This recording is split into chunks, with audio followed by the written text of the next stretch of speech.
Assalamualaikum warahmatullahi taala wabarakatuh. Salam bahagia, salam pencerahan untuk teman-teman yang berkesempatan dengan saya. Salam dari negeri di bawah bayu, saudara. Apa khabar anda semua? Doa saya anda sihat. Salam akhir.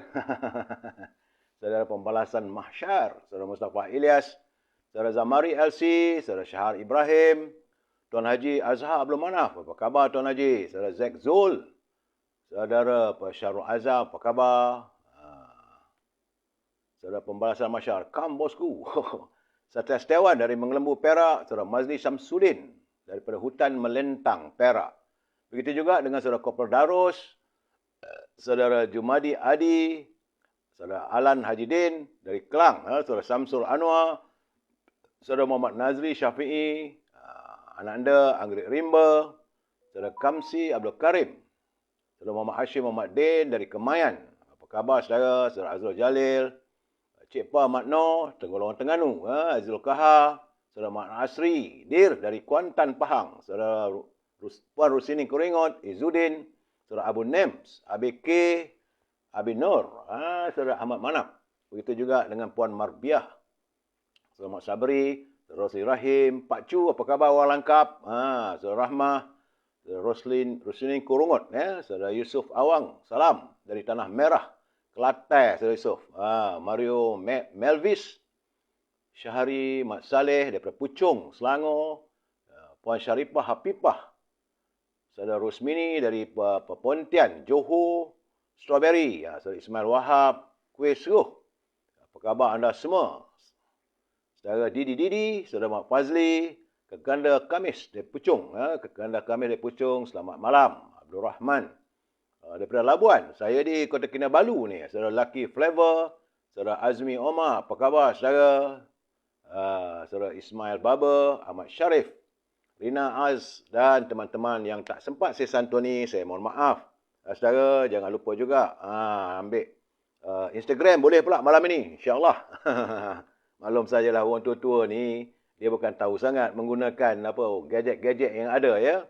Baik saudara, seperti biasa saya harus memberi laporan tentang negara kita. Apa yang berlaku tetap berlaku saudara. Tapi laporan perlu saya buat juga untuk diri kita dan teman-teman serta keluarga. Hari ini hari Rabu saudara, tanggal 24 Ogos. Merupakan hari yang ke-886. Dah 886 sebenarnya COVID-19 ini menyerang negara kita. Dan menurut laporan saudara Rio dan saudara Jamil Idris, awal-awal pagi hantar pada saya, perlu saya jelaskan pada saudara. Saudara Dr. Ahmad Humaizi, apa khabar? Saya tak dapat nak baca, saya terpaksa memberi penjelasan tentang kedudukan COVID. Semalam jangkitan meningkat sedikit. Daripada 2078 dia naik balik pada 2722. Menjadikan jumlah jangkitan sudah pun meningkat kepada 4,762,552 warga kita yang dijangkiti oleh COVID-19. Alhamdulillah, berkat usaha gigih teman-teman di Kementerian Kesihatan, 4,690,835 berjaya dipulihkan, saudara. Dan agak tak seronoklah, tapi terpaksa saya laporkan juga, iaitu berlaku 11 kematian semalam, saudara. Sebab itu harus berhati-hati kita, saudara. Kerana saya melihat terdapat peningkatan jangkitan di 13 buah negeri. Meningkat, saudara. Cuma dia susut di 3 negeri saja. Selangor naik balik kepada 879. Wilayah Perkusuan susut 435. Sabah dia naik 214. Seriau juga saya ni. Saya berada di Sabah sekarang. Perak susut 165. Negeri Sembilan naik balik 141. Johor susut 107. Dan terdapat 4 negeri baru. 4 buah negeri yang baru yang melepasi angka 100. Iaitu Kedah 103. Pulau Pinang 101, memang tak ceroy. Kelantan 102 dah naik. Berhati-hati teman-teman di Kelantan. Dan agak menggusarkan saya melihat jangkitan di Sarawak 161. Berhati-hati saudara dalam keadaan cuaca tak menentu ini. Kalau dia musim hujan, jadi COVID-19 mudah merebak. Baik saudara. Jangan risau, tiada e-commerce. Saya terus masuk ke segmen naluri kehidupan saudara. Ini kerana daripada Abu Hurairah radhiyallahu anhu berkata bahawa Rasulullah SAW bersabda, sesungguhnya Allah Ta'ala berfirman pada hari kiamat kelak, mana-mana orang yang saling mencintai kerana keagunganku, maka hari itulah mereka tidak ada naungan pada hari ini selain naunganku. Artinya mereka yang berkasih sayang sentiasa berada dalam naungan Allah Subhanahu Wa Taala, saudara. Ini adalah status hadis sahih Muslim ya. Saudara Nazil Hashim, apa khabar? Saudara Pak Uda, saudara Dilif, saudara Isa Ismail, begitu juga teman Norma Wan. Saya cubalah santun sedikit-sedikit yang mana saya sempat, saudara. Jadi pengajaran daripada hadis tersebut, kita harus saling mengasihi dan berkasih sayang antara sama insan. Lebih-lebih lagi di kalangan orang yang beriman. Kerana dua orang yang saling berkasih sayang kerana Allah akan tergolong dalam salah satu golongan yang akan mendapat naungan Allah di hari kiamat nanti. Kerana Ibnu Hajar rahimahullah berkata, dua orang yang saling mencintai di jalan Allah, di mana ia berpisah dan berkumpul karenanya, iaitu apabila keduanya saling mencintai kerana agama, bukan kerana yang lainnya, maka cinta kerana agama ini tidak putus. Kerana dunia, baik dia berkumpul secara hakiki ataupun tidak, sampai kematian memisahkan mereka, saudara. Oleh itu, saudara, perlu kita pakai sayang. Sebab itu semalam saya berpesan, bagi teman-teman yang mendapat berita atas musibah yang dialami oleh orang, jangan kita ketawa. Kita harus bersimpati terhadap keluarganya, saudara. Mutiara kata kiriman sahabat kita, Cikgu Hibil. Dia kata menegur, jangan sampai menghina. Kalau mendidik, jangan pula sampai memaki hamun. Meminta, jangan sampai memaksa. Dan jika memberi, jangan sampai mengungkit. Kerana itu, jagalah hubungan persaudaraan sesama insan. Ya, Saudara Hafiz Hazara, Saudara Kafi Abdullah, Saudara Kamrul Aziz, Kekanda Zain, Nur Azmi, Dit Mahathir, Niza Fikri. Mimi, apa khabar Mimi? Melambai-lambai Mimi ya. Gitulah keadaannya. Saya suka juga bergurau senda. Walaupun kadang-kadang dalam duka. Tapi teman yang sejati adalah teman yang menghiburkan di saat kita berduka cita. Saya berpesan, jangan kita ketawakan orang saat orang ada musibah. Kerana kita tak tahu untuk nasib kita macam mana pula, saudara. Sebab dunia ini, saudara, seperti roda. Ada masanya kita di atas, ada masanya kita di bawah. Dan saya perlu memberi pesanan kepada pimpinan negara agar negara jangan berbelanja tanpa had, khawatir negara akan muflis. Ini sekadar nasihat ya, Saudara Openg, Saudara Puan Syarifah Hafifah, begitu juga Saudara Muhammad Hanif, Aske, Ishak Mazan dan Rosli Rahim. Baik, saudara, bicara kita malam ini adalah bicara dari bawah bayu. Sebab saya berada di Kota Kinabalu, saudara. Dan tajuknya adalah hati yang terluka, saudara. Sebelum saya memberi pencerahan lagi, kita santun dulu apa kata pantun Pak Nazil. Pak Nazil, walaupun saya di Sabah, beliau tetap setia menghantar kiriman untuk perkongsian kita bersama. Kata Pak Nazil, pergi ke ladang, naik kereta. Ladang berangan, kebun getah. Pemimpin terkadang terlepas kata, rakyat jangan cepat melatah. Jadi kalau pemimpin tersalah cakap ke, jangan pula kita melatah, tiba-tiba kita nak marah. Itu pesan Pak Nazil pada kita. Sebab setiap insan di dunia ini tidak lari dari melakukan kesilapan. Katanya lagi, beli tahu 2 bungkus, ulam raja dimakan mentah. Sudah tahu lorong tikus, bertindak sahaja, patuhi perintah. Itu beliau mengingatkan. Dah tahu ada jalan untuk keluar daripada sebuah masalah, lakukanlah. Jangan tunggu lama-lama. Saudara, saya tidak akan berbicara tentang sambungan gedung ilmu kerana saya kata eloklah kita terus pada apa yang perlu saya nyatakan sebab saya berada jauh. Saya berada di Sabah, saudara. Bagaimanapun saya perlu memberi peringatan kepada mereka yang menyunting semula. Live saya sekarang, ya saudara, bagi mereka yang menyunting live saya dan dimasukkan dalam channel YouTube, maka anda harus bertanggungjawab atas setiap suntingan anda. Saya tidak bertanggungjawab. Saya perlu menyatakan ini tiap-tiap malam, saudara. Kalau tidak, saya in trouble. Dan setiap kiriman saudara, saudara Mak Syuhami Samsudin, Mak Sabri lebih bijak dari Dr. Najib. Tak tahulah saya. Saudara, jadi ini adalah pencerahan politik. Kalau anda mengirim kiriman, patuhilah apa yang ditetapkan oleh Kementerian Komunikasi. Supaya saya seriau juga zaman-zaman sekarang ni segala-galanya dipantau. Lebih-lebih lagi, live saya ini sentiasa dipantau. Sebab itu, gunakanlah bahasa yang baik. Jangan melanggar segala tintah ataupun segala peraturan yang disediakan oleh Kementerian Komunikasi. Ingat, saudara. Dan ini hanyalah sekadar pencerahan politik. Tidak lebih daripada itu, saudara. Dan prinsipnya kita mesti bersetuju untuk bersetuju. Apa yang saya lontarkan adalah sekadar memberi informasi supaya warga kita sentiasa berinformasi, saudara. Suasana hari ini di Sabah sejuk, hujan. Negeri lain saya tak tahu, saudara. Saya belum dapat laporan, tetapi semalam menurut Nadma, ada berlaku ribut petir. Tapi tiada teman yang menghantar kiriman pada saya berhubung dengan kedudukan di Semenanjung. Kalau Semenanjung tu hujan ke, ribut ke, banjir, berilah tahu saya. Saudara Dr. Ahmad Humayzi, apa pendapat, dia minta tanya, apa pendapat saya jika dikatakan semua yang berlaku ini agenda Tun Mahathir. Nak jadikan Magaran 2.0 di mana jika berlaku Magaran, Tun akan berkuasa penuh. Wallahu a'lam bissawab. Tapi memang kita tidak nafikan segala kemungkinan itu. Sebab politik ini adalah seni. The art of deceiving. Segalanya berkemungkinan. InsyaAllah saya cuba beri pencerahan nanti. Doktor, memang saya nampak ke arah itu. Sepatutnya dalam keadaan negara yang begitu suasananya ekonomi merudum, suasana politik yang tak menentu. Macam di Sabah ini.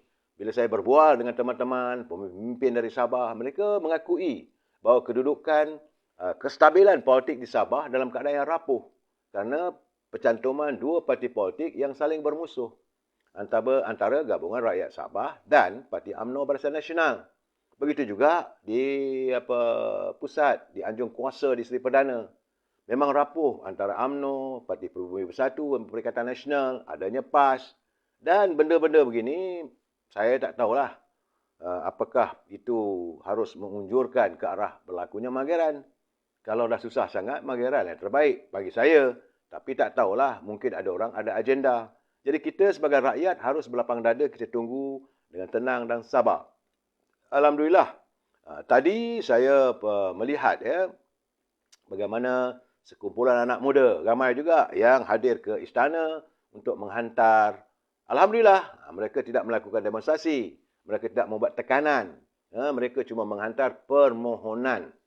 Menjunjung kasih oleh tuanku agar dapat meminimbangkan bagaimanakah caranya untuk membolehkan Datuk Seri Najib dibebaskan. Itu permohonan mereka. Jadi, jangan pula kita marah. Kadang-kadang kawan-kawan yang marah.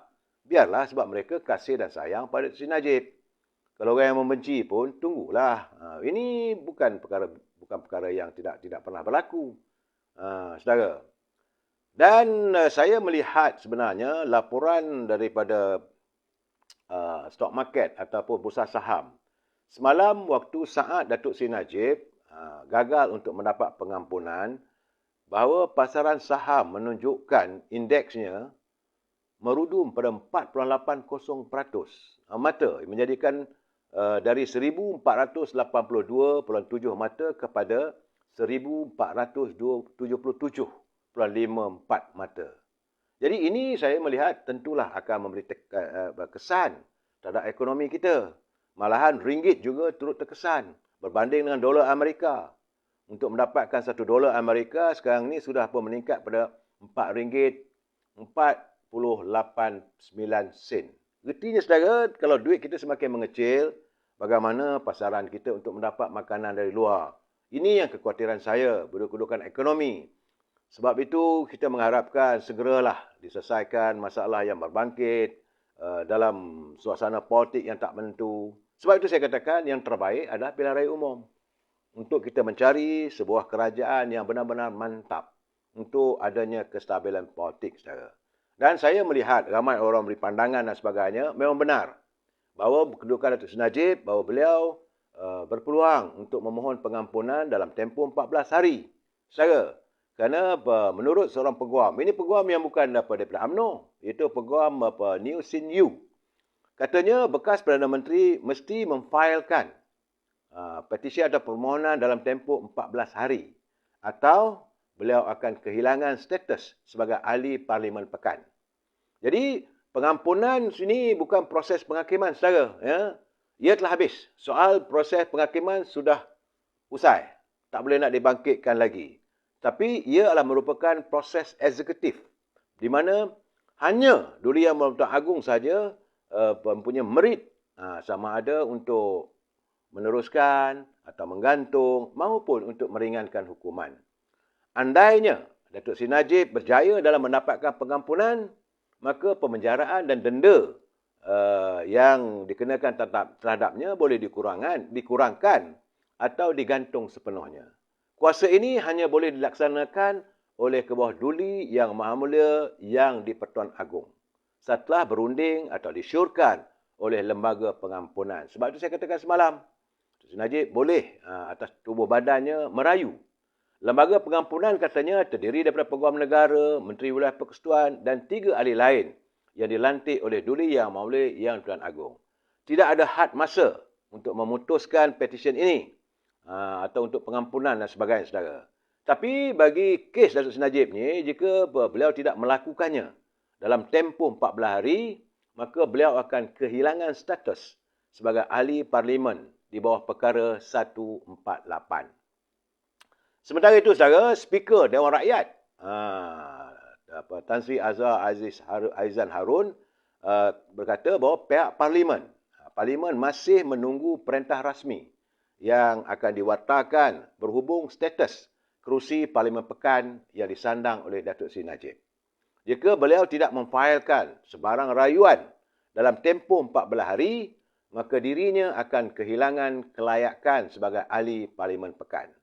Jika dalam tempoh 14 hari terdapat petisyen ataupun rayuan difailkan untuk pengampunan, maka kelayakan ahli Parlimen untuk menyandang kursinya kekal sehinggalah petisyen itu diputuskan. Itu bukan kata saya, saudara. Itu kenyataan daripada Speaker Dewan Rakyat. Ya, saudara, sebab Datuk Seri Najib dipilih sebagai ahli Parlimen Pekan sejak tahun 1976. Ya, saudara, beliau menggantikan tempat almarhum bapanya, almarhum Tun Razak. Dan menurut mantan Peguam Negara, Tan Sri Abu Talib Osman, segala-galanya terpulanglah kepada Datuk Seri Najib. Bila masanya beliau mau mohon.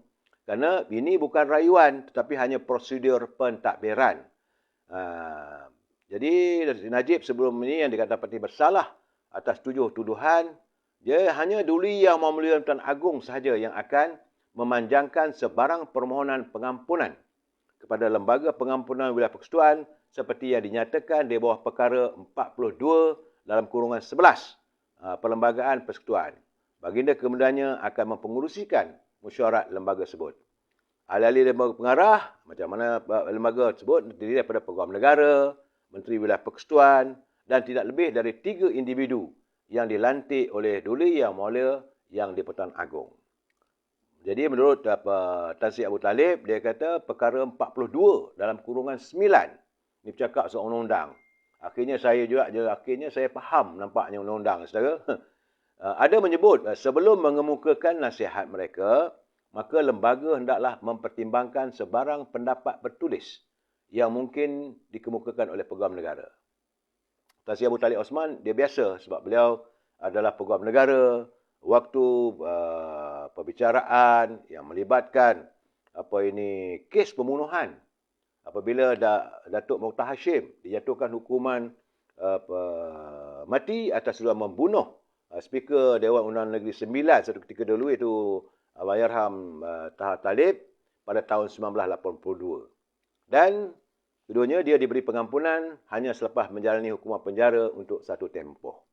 Sementara itu, Peguam Syed Iskandar Syed Jaafar Al-Mahzar pula berkata, walaupun kuasa pengampunan terletak pada Agong, Baginda akan bertindak atas nasihat. Keputusan mana-mana lembaga pengampunan pada masa ini yang tidak akan lagi disemak oleh mahkamah. Jadi katanya Datuk Seri Najib perlu menjalani hukuman untuk tempoh tertentu. Dan beliau pun dah masuk dalam penjara semalam. Maka itu tempohnya terpulang. Sehari boleh, 2 hari boleh, seminggu boleh, setahun boleh. Tak tahulah, pulanglah. Sebab tidak ada had waktu. Sebenarnya dalam soal tempoh berapa lama, tidak ada.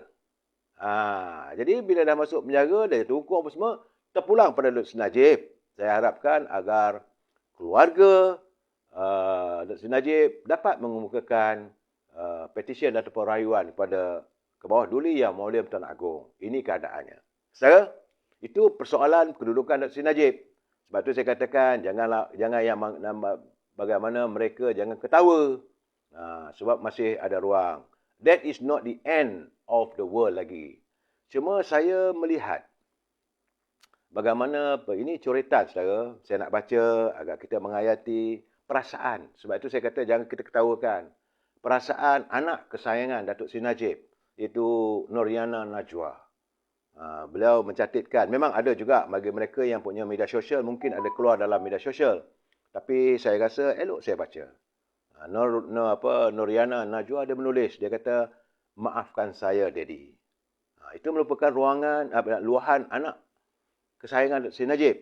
Selepas saja beliau gagal untuk mendapat pembebasan dari mahkamah. Noriana adalah anak keempat ahli Parlimen Pekan itu. Dia menyempatkan sesi hari ini, semalamlah ya, tidak menyelebihi nasib bapanya setelah berjuang selama 4 tahun. Katanya, mungkin kita tidak cukup berjuang. Mungkin kita percayakan matlamat dan tujuan dengan sepenuh hati. Jadi kita bertahan sepanjang 4 tahun. Beliau menegaskan, perjuangan untuk bapanya itu tidak akan terhenti setakat ini. Beliau turut berjanji, mereka sekeluarga akan terus berusaha menegakkan kebenaran agar Datuk Seri Najib dapat kembali ke pangkuan keluarganya. Tapi dia kata, bosku tidak akan berakhir di sini. Saya berjanji bahawa Mami, Ashman abangnya, Abang Jaja, saya dan keluarga dan orang-orang anda semua tidak akan berehat sehingga Daddy kembali bersama kami dan keadilan ditegakkan. Kami sangat berbangga dengan kekuatan Daddy. Saya akan berpegang pada kata-kata perpisahan.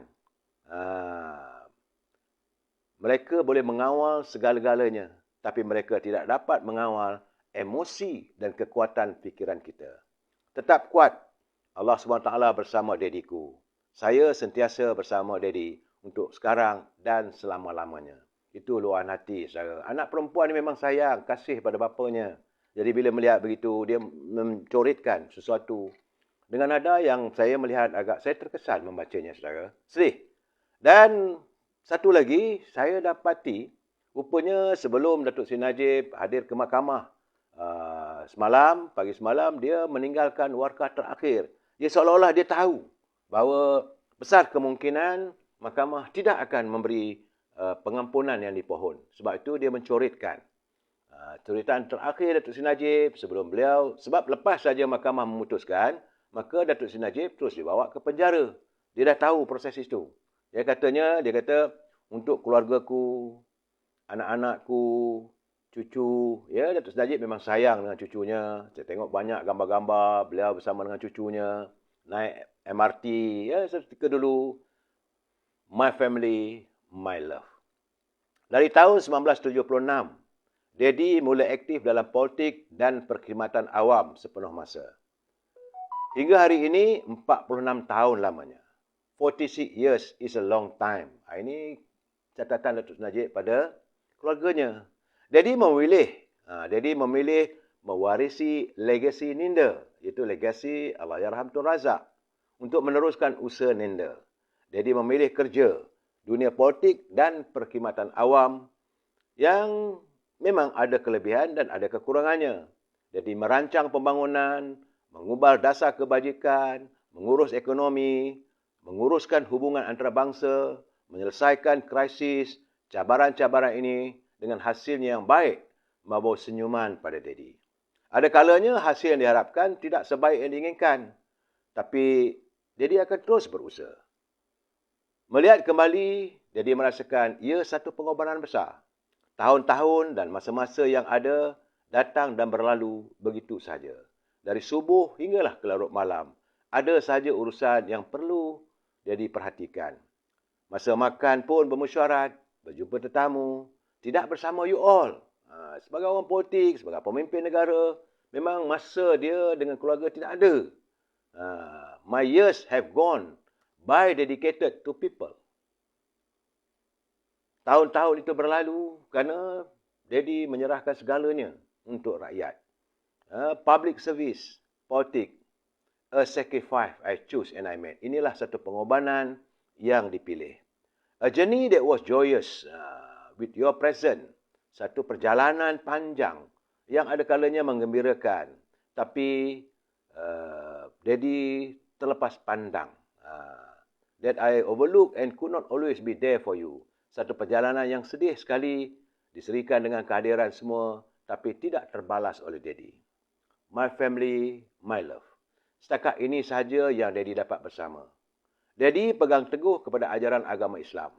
Jika ditakdirkan ini perjalanannya dan dugaan Allah SWT, apalah daya Daddy, manusia dan hambanya, menanti keadilan dan penghakiman di mahkamah akhirat. Di dunia ini kita hidup sementara. Dibangkitkan di akhirat bersama-sama nanti, kita bahagia semula di sana. Semoga Allah SWT melindungi dan merahmati keluarga kita sentiasa dengan kesihatan dan kesejahteraan berpanjangan. Love you all, Daddy. Itu catatan Datuk Seri Najib. Memang saya tengok begitu, seolah-olah dia dah tahu bahawa dirinya akan terpenjara, saudara. Sebab itu dia menulis catatan begitu, saudara. Kita mengharapkan agar Datuk Seri Najib tabah menjalani dugaan ini dan pada keluarga Datuk Seri Najib juga harus tabah. Ini dugaan. Kita tak tahu dugaan untuk kita. Sebab itu saya katakan, jangan kita tertawakan orang, jangan kita nak balas dendam. Yang sudah itu sudahlah. Kita harus melihat ke hadapan. Hidup ini perlu diteruskan dengan kasih sayang, saudara. Sebab itu menurut Presiden UMNO, yang juga merupakan sahabat karib kepada Datuk Seri Najib, iaitu Datuk Seri Ahmad Zahid Hamidi. Beliau menyatakan bahawa keluarga besar UMNO melahirkan rasa duka cita atas pengakhiran keputusan pembicaraan Datuk Seri Muhammad Najib yang dibuat oleh Mahkamah Persekutuan pada 23 Ogos 2022 semalam. UMNO merasa amat terkilan kerana proses dan ruang untuk mantan Perdana Menteri mempertahankan dirinya, terutama usaha untuk mengemukakan bukti-bukti baru dan penangguhan bagi membolehkan pasukan pembelanya yang baru membuat persiapan telah dinafikan. Ini kenyataan Datuk Seri Zahid Hamidi. Bagi UMNO, keputusan Mahkamah Persekutuan semalam tidak sama sekali dapat memadamkan jasa besar Datuk Seri Muhammad Najib sebagai Perdana Menteri yang telah membawa negara ke mercukejayaan dan meletakkan Malaysia di persada sebelum disuramkan oleh kegagalan dua kerajaan selepas PRU 14 yang lalu. Walaupun jasad di penjara, semangat dan daya juang mantan Presiden UMNO itu dalam usaha mempertahankan diri serta tampil berada di barisan hadapan untuk melonjakkan semula citra UMNO sehingga mampu bangkit semula selepas kekalahan PRU 14. Ini Datuk Seri Najib, Datuk Zahid mengungkap sewaktu Datuk Seri Najib walaupun dalam perbicaraan beliau turun untuk berkempen saat UMNO menghadapi pilihan raya. Saudara, UMNO akan terus bersama dengan Datuk Seri Najib dalam menghadapi perbicaraan kes lain yang sedang dihadapinya. Jangan lupa saudara, ada banyak kes lagi yang akan dibicarakan. Baik yang semalam itu satu kes, satu bab SRC, YMDB belum lagi dibicarakan. Lembaga Hasil Dalam Negeri juga belum habis dibicarakan. Tapi perakuan daripada Presiden UMNO akan terus bersama dengan Datuk Seri Najib dalam menghadapi perbicaraan kes lain yang sedang dihadapinya bagi menjamin beliau mendapat keadilan dan tidak dimangsakan dengan tekanan politik. Kepada seluruh ahli UMNO, kita perlu bertenang dan tanamkan tekad. Segala kepincangan dalam sistem untuk menjamin keadilan akan menjadi salah satu agenda untuk diperbetulkan. Itu janji beliau sebagai Presiden UMNO. Seandainya kita mendapat kuasa nanti, kita akan memperbetulkan segala kebejatan ini. Ini termasuklah bagaimana pendedahan bekas Peguam Negara Tommy Thomas mengenai campur tangan politik Perdana Menteri Pakatan Harapan terdahulu dalam perlantikan hakim serta perjalanan sistem perundangan negara. Ya, saudara, itu kenyataan Presiden yang beliau berlapang dada menerima keadaan ini dan mengajak supaya kita tabah. Cuma saya satu perkara lagi, saudara, saya tengok ini, saya melihat ini tulisan daripada edisi siasat elok kita hayati juga, saudara. Kerana dalam edisi siasat tu dia menulis, seawal bulan Julai 2022, musuh politik utama Datuk Seri Dr. Najib adalah Dr. Mahathir, katanya. Beliau telah pun dilihat seolah memberi tekanan agar istana tidak memberikan pengampunan kepada Dr. Najib. Dalam satu laporan oleh Asro Awani, Dr. Mahathir dilaporkan berkata Datuk Najib tidak akan masuk ke penjara walau satu hari pun, kerana sebaik saja Mahkamah Persekutuan membuat keputusan, Istana Negara akan memberi pengampunan penuh pada Datuk Seri Najib.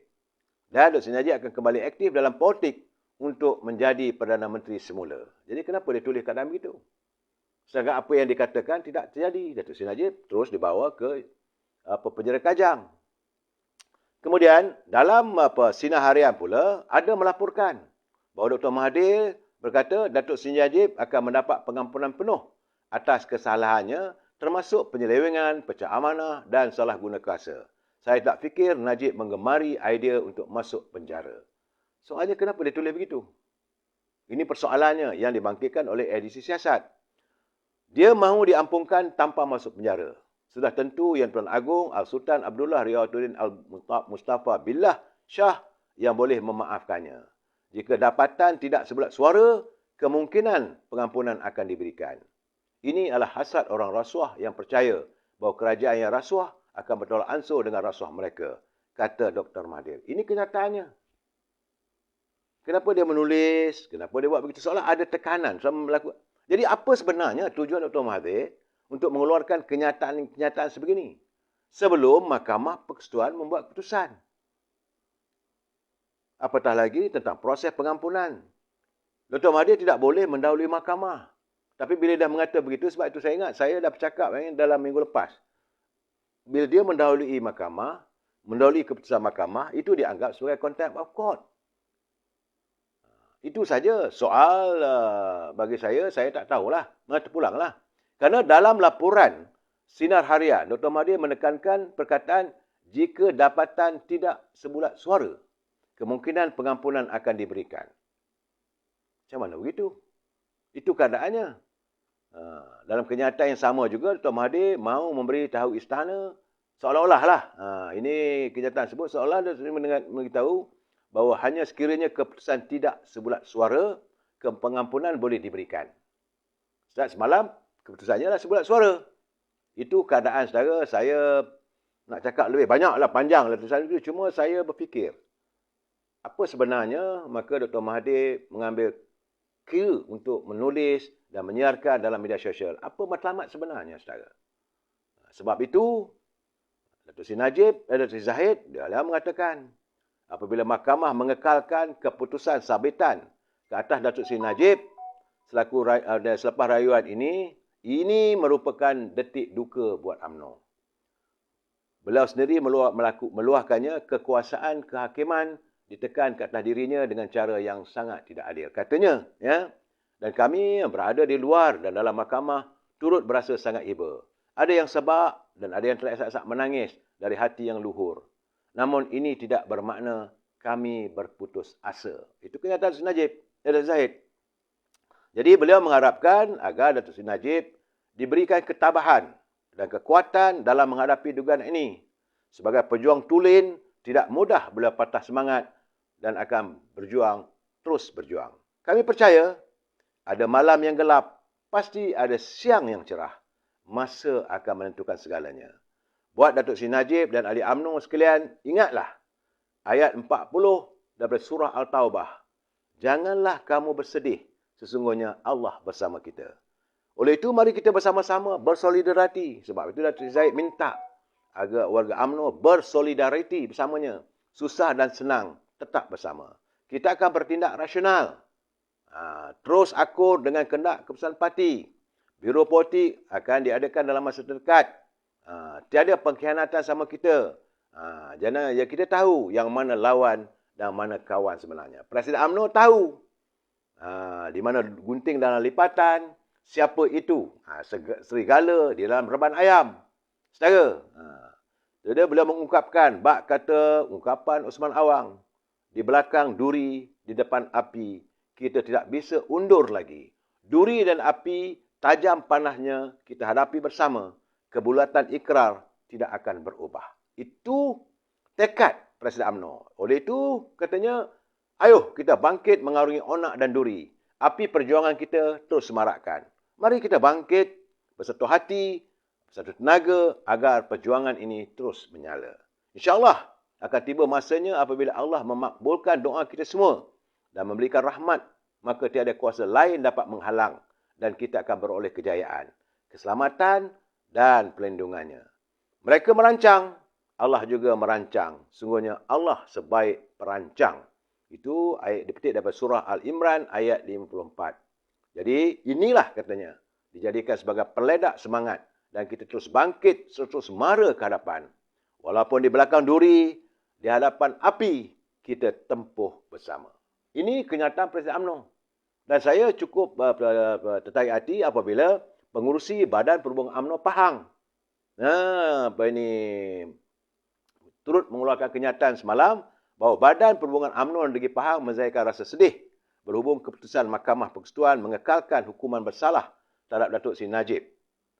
Kami berdoa semoga Datuk Seri Najib dan keluarga dikurniakan ketabahan, kekuatan serta kecekalan menghadapi ujian. Bagi kami, amat besar jasa dan sumbangan dicurahkan oleh Seri Najib. Jadi justru itu, kami menghargai beliau dan mengharapkan agar keluarganya bertabah.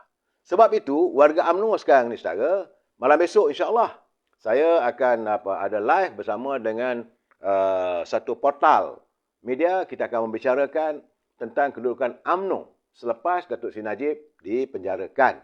Keadaannya saudara, banyak persoalan ni akan kita lihat dan sama-sama kita bincangkan.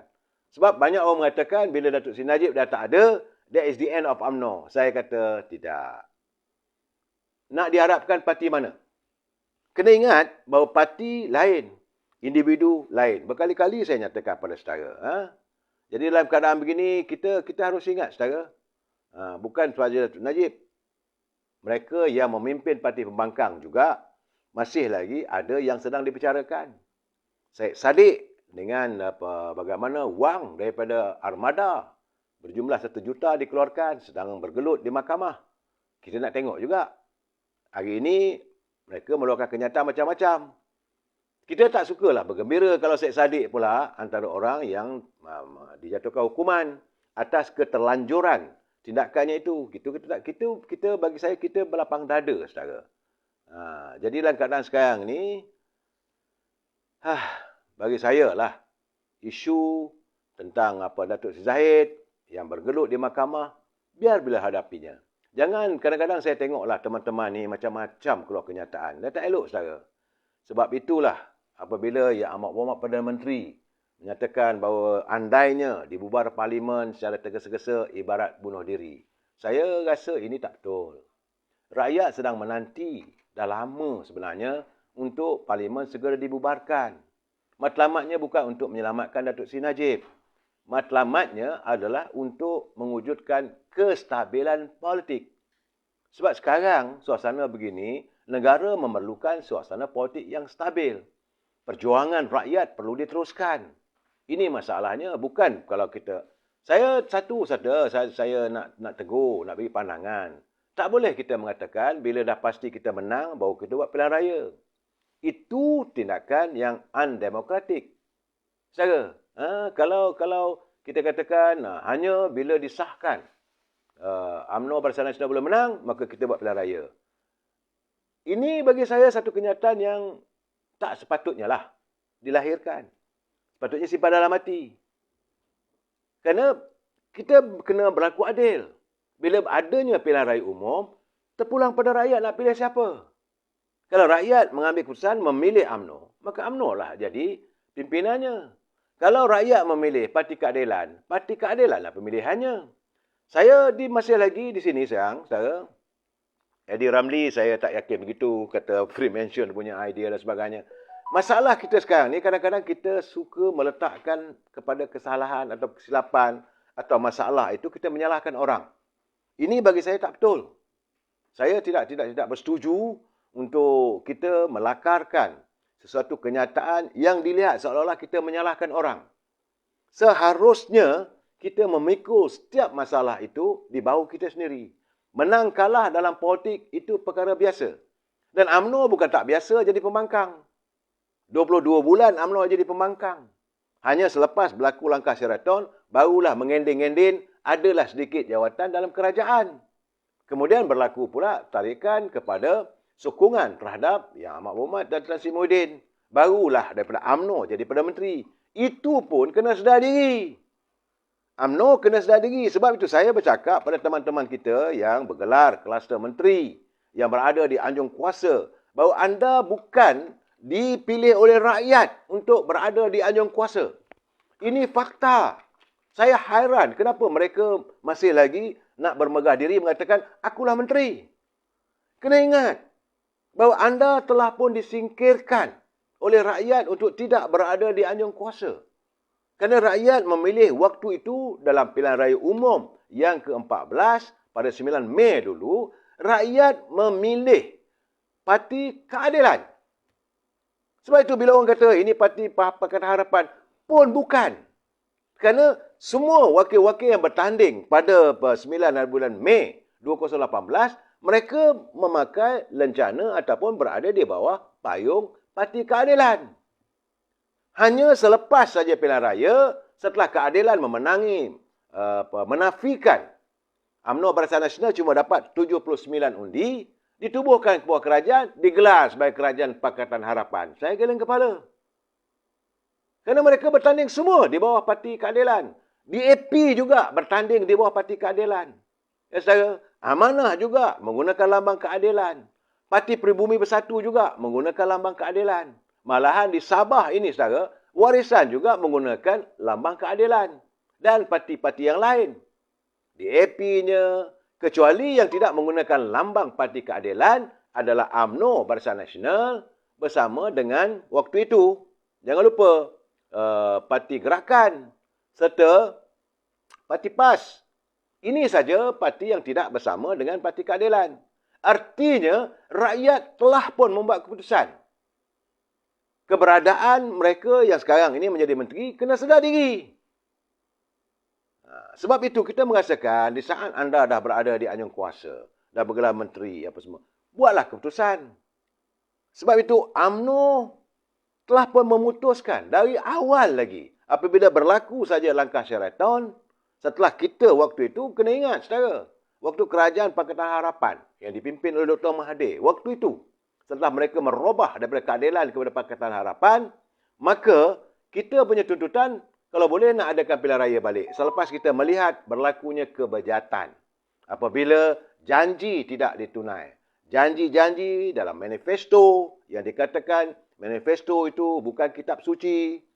Setiap janji 1000 mimpi itu tidak terlaksana. Malahan kehidupan rakyat semakin tertekan saat itu. Saya juga hairan kenapa teman-teman daripada Parti Keadilan nak mempertahankan Pakatan Harapan. Ini satu persoalan yang saya pun hairan. Kenapa pula mereka pertahankan sedangkan keadilan sudah dinafikan? Dalam kerti lain, orang kata kalau main bola ni, Parti Keadilan itulah dibentis. Saya, maka terteraplah keadilan. Sebab parti yang pemimpin parti yang kecil.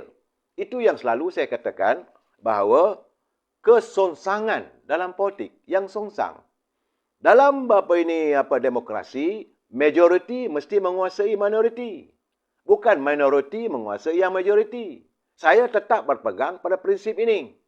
Tetapi apabila selesai saja pilihan raya, parti yang minoriti daripada parti PBM menjadi teraju utama kepada kerajaan dan dinafikan Parti Keadilan. Benar mereka letak Dr. Wan Azizah sebagai timbalan Perdana Menteri. Benar adanya kalangan ahli-ahli daripada Parti Keadilan jadi menteri. Tetapi jumlahnya bagaimana? Mereka daripada parti PBM ini boleh dikatakan keseluruhannya dilantik sebagai menteri atau timbalan menteri. Ini yang saya katakan, macam mana orang keadilan ni boleh mempertahankan bila kita mempertikaikan ketidakmampuannya Pakatan Harapan untuk mentadbir negara. Rakyat susah. Orang keadilan kata, tak, kami baru memerintah 22 bulan. Ini masalahnya anda dah kena bentis. Dah kena cah keting dah oleh PBM. Masih nak pertahankan parti Pakatan Harapan. Ini saya kata, I cannot brain. Dah kena benteh dari belakang. Sepatutnya, biar sekarang ni saatnya UMNO, pimpinan UMNO, cyber trooper UMNO bercakap tentang kegagalan Pakatan Harapan. Jangan nafikan. Ini buat perbandingan. Oh, Pakatan Harapan cuma merintah 22 bulan. UMNO 60 tahun. Tidak perlu anda bercakap. Soalnya walaupun 22 bulan, tapi kehancuran, kerosakan yang dilakukan begitu tenat sekali. Dan memang bagaimana keadilan seolah-olah dipermainkan. Janji nak bagi pada Sri Anwar Ibrahim sebagai Perdana Menteri pun tidak terlaksana. Akhirnya berlaku langkah Sheraton. Seharusnya langkah Sheraton ini, orang kata arkiteknya, ini Azmin Ali dan sebagainya, berapa ramai lagi daripada Parti Keadilan, sepatutnya lantiklah Presiden Keadilan jadi Perdana Menteri. Ini tidak. Yang terpilih Tan Sri Muhyiddin. Lagi sekali berlaku ketempangan ataupun berlaku kesongsangan dalam politik tanah air kita apabila Tan Sri Muhyiddin cuma beberapa orang aja ahlinya. Dalam PBM dah pecah. Yang ikut Dr. Mahathir 6 orang. Tinggal lagi 7 orang. 7 orang menguasai untuk mentadbir kerajaan. Di mana parti yang besar tidak diberi keutamaan. Ini masalah dalam demokrasi. Sepatutnya dalam aura demokrasi, sepatutnya mereka yang majoriti menguasai. Begitu juga hari ini. Walaupun saya tahu Perdana Menteri datang daripada UMNO, naik Presiden UMNO. Okey, saya tu gembira juga sebagai warga UMNO. Tetapi saya melihat kita hadir hanya segala tempelan. Banyak usaha-usaha yang nak dilakukan susah untuk merencanakan sesuatu apabila dalam ketumbukan kabinet, dalam kesatuan kabinet itu, saya yakin tentulah ada berlaku kecelaruan antara orang PBM, daripada ahli-ahli parlimen daripada PAS, ahli parlimen daripada UMNO. Sebab itulah keadaan sekarang ni sukar untuk mendapat satu impak yang baik. Dan solusinya tidak lain tak bukan adalah diadakan pilihan raya. Cuma saya hairan kenapa boleh berlaku pertembungan pendapat dan pandangan antara warga UMNO dengan keadilan. Saya tidak minta keadilan sokong kita. Saya tidak minta begitu. Tetapi bila kita mengutarakan tentang apa yang berlaku, kesukaran rakyat bergendam ini, jangan marah ke UMNO. Biarlah keadaan ini dan kita minta pilihan raya diadakan. Kenapa pula mereka tak nak adakan pilihan raya? Mereka juga telah pun dikhianati. Dan bila ada pilihan raya akan datang. Ini yang saya katakan, bila menghadapi suasana pilihan raya akan datang, bersedia. Saya melihat, saya berada di Sabah sekarang, saudara. Saya bertanya dengan teman-teman di Sabah. Sama ada di peringkat akar umbi, maksudnya rakyat biasa, orang-orang berniaga, pimpinan politik, mereka juga menzahirkan bahawa untuk saat ini kestabilan tidak ada dalam politik. Buat macam mana pun. Tetapi rakyat di Sabah sudah mula menzahirkan bahawa mereka senang dengan pimpinan UMNO Barisan Nasional. Lebih-lebih lagi apabila mereka melihat waktu Datuk Seri Najib jadi Perdana Menteri, beliau adalah merupakan Perdana Menteri yang paling kerap datang ke Sabah dan Sarawak. Banyak memberi peruntukan, banyak berusaha untuk pembangunan negeri ini. Itu yang mereka rasai. Di Semenanjung apatah lagi. Dan kita sepatutnya dalam keadaan sekarang ni, insyaAllah, pada hari Sabtu, jam 2 petang, UMNO akan bertemu dengan ahli akar umbi.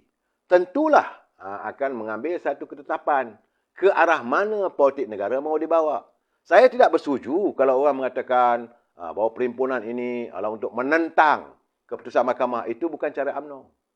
Itu bukan cara UMNO. Sebab UMNO berjuang, kita dah capai kemerdekaan. Kalau kita masih lagi di bawah penjajah, lain. Ya, jadi UMNO akan akur apa saja keputusan istana. Jangan lupa, saudara, perjuangan UMNO, asal-usul UMNO ditubuhkan, lain tak ada. Pertama-tama sekali adalah untuk mempertahankan institusi istana. Kemudian perjuangan untuk bangsa. Itu yang datang abata, agama, bangsa dan tanah air. Saya mengaku dalam tempoh 60 tahun, ada juga pimpinan UMNO yang melakukan kebejatan. Bila dah dapat kuasa, mula melakukan itu dan ini. Tetapi bagi saya, itu antara individu, bukan parti. Saya tak bersetuju kalau orang serang UMNO. Sedangkan saya melihat, saya nak bagi tahu pada teman-teman daripada Parti Keadilan, apakah anda yakin anda boleh dapat 120 kerusi untuk membentuk kerajaan. Apakah anda yakin, walaupun anda bersama dengan DAP dan Amanah, boleh mencapai 120 kursi? Terus terang saya katakan, Amanah mungkin dapat 8 kursi. Ini dapatan saya, apa yang ada dalam komputer di hadapan saya ini. DAP mungkin dapat 40. Tapi kawangan teman-teman daripada keturunan bukan Melayu, mereka sudah menzahirkan kebosanan atas sifat keangkuhan ahli parlimen daripada DAP. Ada kalangan mereka menzahirkan pada saya, kita sudah kasih lu kuasa, kita sudah kasih you Chan jadi menteri, itu jaga ini negara. You orang gaduh apa had? Yang susah kita orang. Itu maksudnya dah diberi kamu kesempatan untuk duduk dalam pentadbir negara. Kamu dah diberi undi untuk menjadi menteri. Yang kau orang bergaduh ni apa hal? Masing-masing nak kejar jawatan. Akhirnya yang terkesan adalah rakyat. Warga keturunan bukan Melayu, khususnya warga Cina, mereka begitu terkesan apabila keadaan ekonomi hari ini. Mereka faham apa yang berlaku di seluruh dunia. Tetapi apa pimpinan buat? Itu persoalan mereka. Begitu juga teman-teman daripada keturunan India. Bukan mereka tak beri sokongan. Mereka dah beri sokongan. Tapi sejauh mana sokongan itu diterjemahkan untuk membela rakyat. Warga UMNO tentulah kita nak tanya sejauh mana Parti Keadilan dapat mencorakkan keadaan. Saya bercakap secara peribadi. Saya akan bertanya kenapa orang keadilan yang telah pun dipilih sebagai ahli parlimen mengizinkan anda diperkotak-katikkan oleh orang lain. Hari ini banyak orang menghubungi saya daripada pagi tadi. InsyaAllah besok saya akan bercakap. Ya, apabila saya dengan sumber kini, insyaAllah dalam satu platform 9.30 malam besok saya akan bersiaran secara langsung bersama satu pensyarah politik daripada Universiti Utara Malaysia. Ya, Profesor Dr. Nordin tak silap saya. Kami akan membicarakan soal masa depan politik. Ada orang bertanya bagaimana dengan UMNO? Apakah ketiadaan Datuk Seri Najib ini, UMNO ini akan lemah? Saya melihat bahawa apa yang berlaku sekarang ini adalah libasan kepada simpati. Rakyat mula bersimpati terhadap Datuk Seri Najib. Itu jangan dinafikan saudara. Memang ahli UMNO yang kasih dan sayang. Tapi di kalangan ahli UMNO pun ada, bukan tak ada. Ada juga yang mengkhianati, yang suka bila ini berlaku. Ini bagi mereka yang mempunyai cita-cita untuk memegang kuasa, di anjung kuasa. Itu bagi mereka. Saya tak tuduh sesiapa, saudara.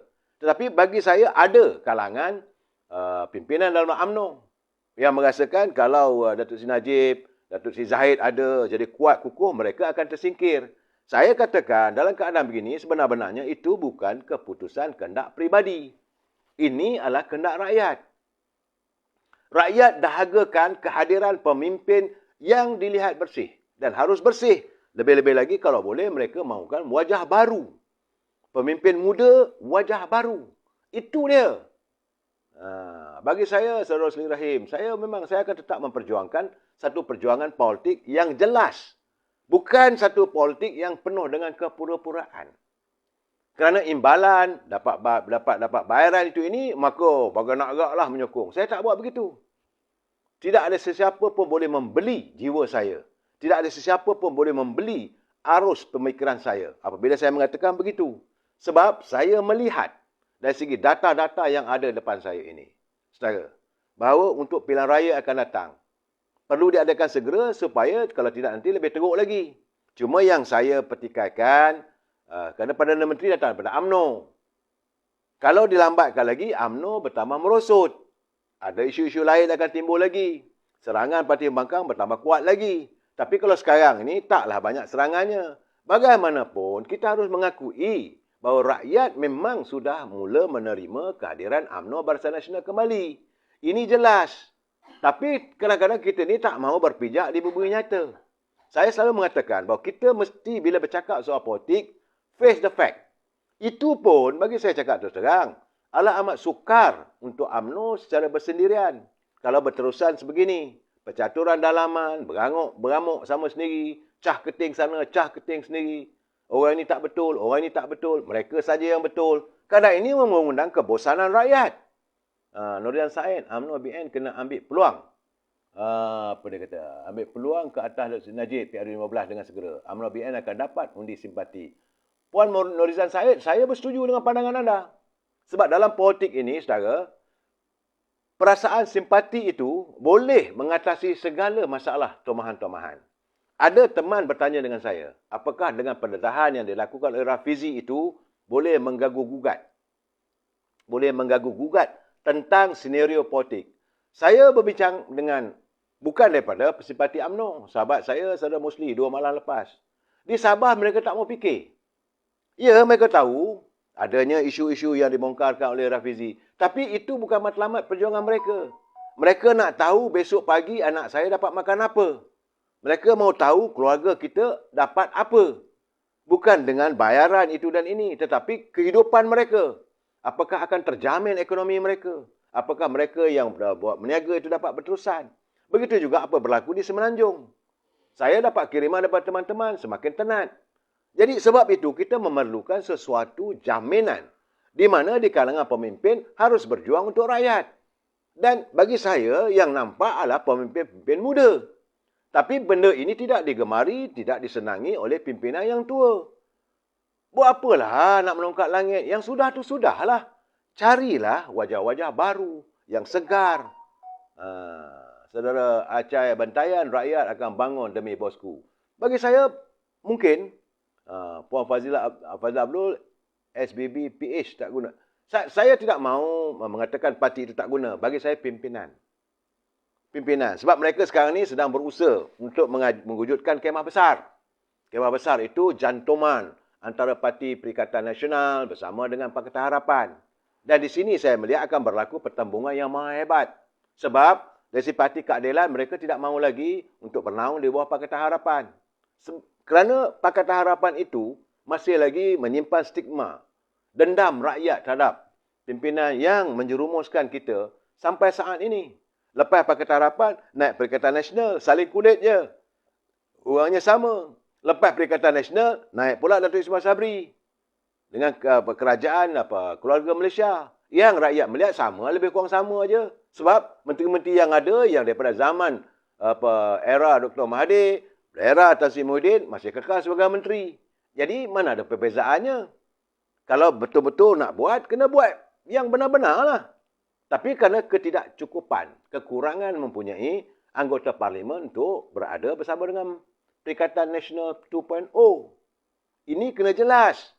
Saya tak mahu maki hamun orang. Saya lebih suka memberi pencerahan supaya kita faham. Perjuangan politik kita bukan untuk individu. Bukan untuk mempertahankan seseorang. Perjuangan politik kita adalah untuk rakyat.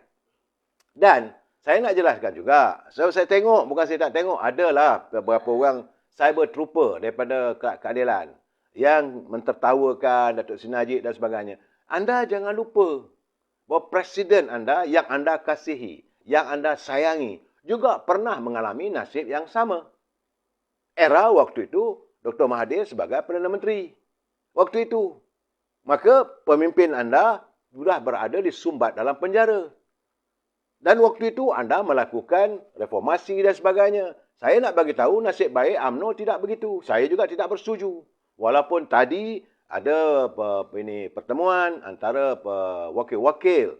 Saya lihat ada daripada masyarakat, anak-anak muda daripada keturunan India, anak muda daripada keturunan Cina, anak-anak muda Melayu. Mereka menghantar memorandum. Bukan memorandum lah, rayuan.